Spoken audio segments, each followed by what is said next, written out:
If Donald Trump threatened to go to war with a major military power, do you think the media would be interested? Yet Hillary Clinton just did precisely that, and it's barely a footnote in the mainstream press. Take a look. You've seen reports. Russia's hacked into a lot of things. China's hacked into a lot of things. Russia even hacked into the Democratic National Committee. Maybe even some state election systems. So we've got to step up our game. Make sure we are well defended and able to take the fight to those who go after us. As president, I will make it clear that the United States will treat cyber attacks just like any other attack. We will be ready with serious political, economic, and military responses. In case you missed that, Hillary just said that the next time Russia is blamed for a hack, because there's no evidence whatsoever that they were behind the DNC hack, Hillary will fight them with a military response. Fighting with a military response. That sounds a heck of a lot like a threat of war to me. Threatening to declare war on Russia. You'd think that would be a big story, right? Yet virtually no big media outlet even highlighted it. Donald Trump has been savaged for being reckless with his words. Yet here we have Hillary, openly invoking military conflict with a global superpower, and the media gives her a free pass. We've had a year of hysteria over Trump starting World War III and having control over the nuclear codes. But it's not Trump who's brazenly threatening another nuclear-armed country with war. It's Hillary Clinton. Clinton is crazy. She thinks Vladimir Putin is behind literally everything, from WikiLeaks email hacks to Trump to the rise of the alt-right, with zero evidence. But the media parrots it like it's gospel. She's also perfectly prepared to launch into wars that have disastrous consequences. We came, we saw, he died. And I want the Iranians to know that if I'm the president, we will attack Iran. We would be able to totally obliterate them. Hillary Clinton openly threatening war with Russia, and the media doesn't even report on it. But they'll continue to lecture us about how it's Trump who's being irresponsible with his rhetoric. Give me a break.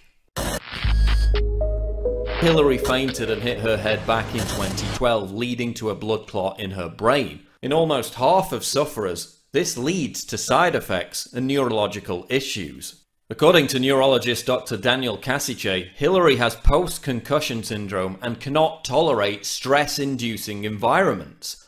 Experts told me that this footage likely shows Hillary having a mild Jacksonian type of seizure caused by a side effect of the blood clot. Notice how shocked the reporter is by her behaviour, and how Hillary tries to turn it into a joke, but then continues having the seizure. Notice how it was triggered by several different people talking to her at once, which is a known cause of seizures. Is this why Hillary refuses to give press conferences? We see similar traits in this footage: the crazy eye movements, the overreaction to external stimuli, the weird elongated bathroom break in the middle of a televised debate, which insiders said was a flare-up of problems from her brain injury. And we believe Secretary Clinton will be coming around the corner any minute. Reports that she can barely stand up after giving a speech. The coughing fits, which is yet another side effect of strokes.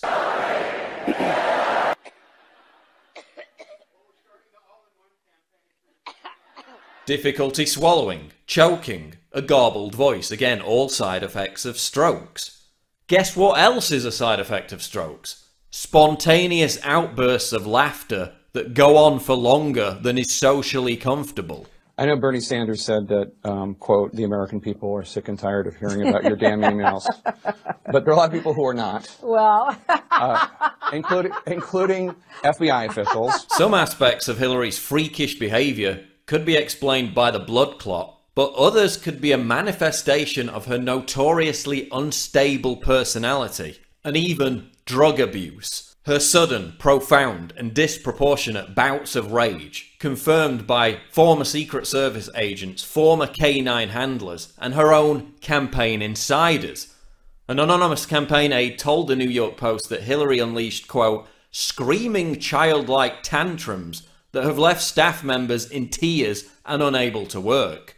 Byrne paints a disturbing picture of what he claims Hillary is like behind the scenes. When something goes wrong, she seems to go right off the scale. Instead of trying to fix what the problem is, she goes right to anger and berates who she holds responsible for it. Byrne told me that as First Lady, Hillary actually hit a Secret Service agent in the back of the head with a Bible. She became angry about something. She had a Bible in her hand. She didn't actually throw it at him. As he described it to me, she leaned forward and kind of punched him hit him in the head with it. He says the Clinton White House was like a battlefield, and the president showed up one morning with a black eye to prove it. They even said they had to give her, quote, chill pills to calm her down. These outbursts are likely linked to years of persistent drug abuse. Her susceptibility to rage whenever she's challenged would also explain the complete dearth of press conferences and why her campaign builds human walls to keep reporters away. Hillary is also likely on the autism spectrum. She has virtually no empathy for other people. One expert told me that Hillary has high-functioning autism with attendant sociopathy. We came, we saw, he died. This would explain the exaggerated expressions. They're to compensate for what psychiatrists call emotional illiteracy. Could this be why her efforts to connect with people seem so forced, so insincere? I'm just chilling in Cedar Rapids. There's even speculation that she could have contracted syphilis from sex addict Bill Clinton, which may explain the apparent lesion on her tongue. Then you have the memory lapses. Huma Abedin saying Hillary is, quote, often confused. The pathological lies about being under Bosnian sniper fire. The lies about her email scandal. All signs of cognitive impairment, personality disorder, or both. All this, while the Clinton campaign claims her only issues are allergies and hyperthyroidism. Hillary could be mentally incapacitated and incapable of handling stress, even before she takes on the most stressful job in the world. Barack Obama claims Donald Trump is unfit to be president because of his rhetoric. But is Hillary Clinton physically unfit to be president?